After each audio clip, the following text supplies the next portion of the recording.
ایک یہ بہن نے جو کویسچن کیا کہ بہنوئی کی لڑائی ہوئی ان کی بہن کے ساتھ، انہیں ایک شخص کی لڑائی ہوئی اپنی زوجہ کے ساتھ، اس نے اس کی بہن کو یعنی سالی کو فون کیا اور یہ اس طریقے سے کہا کہ اپنی بہن سے کہو میں طلاق دینا چاہتا ہوں. انہوں نے کہا آپ لکھ کر بھیج دیں. اس کے علاوہ کوئی اور آگے بات نہیں ہوئی اس پہ طلاق ہوئی یا نہیں ہوئی.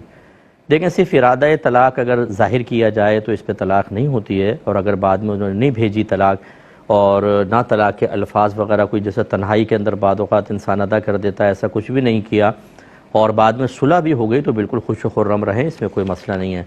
لیکن جیسے پھر بہن نے آگے ارشاد فرمایا جو اکثر ہمارے ہاں ہوتا ہے کہ ایک دفعہ لڑائی ہوئی، طلاق تک نوبت پہنچ گئی، لیکن دونوں فریق اسے عبرت حاصل نہیں کرتے ہیں، پھر دوبارہ شیطان کے تابع ہو کے لڑتے ہیں.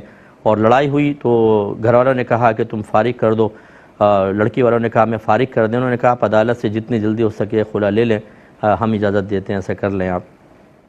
اس میں بھی طلاق نہیں ہوئی، ٹھیک ہے نا. اگر وہ کہتے ہیں لڑکی والوں نے مطالبہ کیا فارغ کر دیں تو ان کے مطالبے میں کے جواب میں اگر وہ کہتے ہیں کہ چلو ٹھیک ہے فارغ کیا تو فوراً طلاق واقع ہوتی، وہ بھی لڑکا کہتا تو، لڑکی کی ماں یا بہنیں نہیں.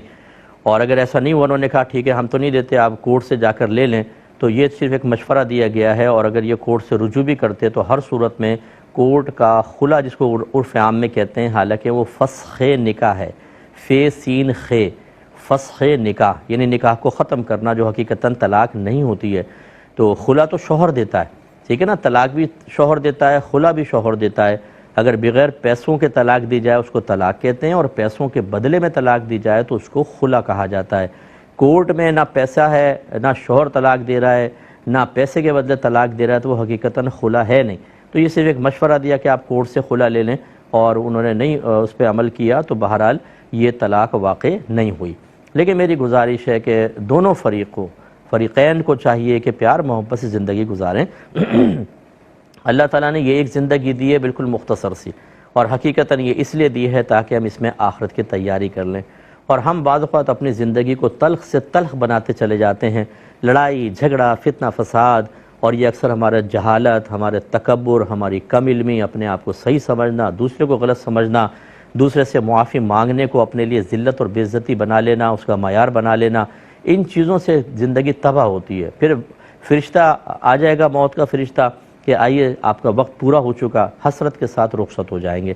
جتنے بھائی بہن مجھے سن رہے ہیں جو شادی شدہ ہیں، میں گزارش کرتا ہوں ایک دوسرے کی قدر کریں، پیار محبت سے رہیں، اپنے بچوں کے لیے اچھے رول ماڈل بنیں. یہ نہ ہو کہ بچوں کے ذہن کے اندر وہ بیچارے تنہائی میں بیٹھے ہیں تو ماں باپ کی گالی گلوچ، مار پیٹ، رونا دھونا یہ ان کے ذہن میں چل رہا ہو. یہ کیا کر رہے ہیں آپ اپنے بچوں کے ساتھ؟ انہیں نفسیاتی طور پر آپ کتنا بیمار کر دیتے ہیں، سک کر دیتے ہیں. ان بچوں کی ذہنی نشو و نما متاثر ہو جاتی ہے.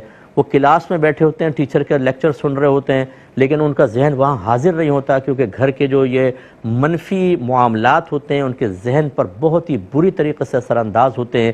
لیکن معذرت کے ساتھ لفظ استعمال کر رہا ہوں، ظالم ماں باپ کو اتنی فکر نہیں ہوتی کہ ہم اپنے بچوں کے ساتھ کیا کر رہے ہیں.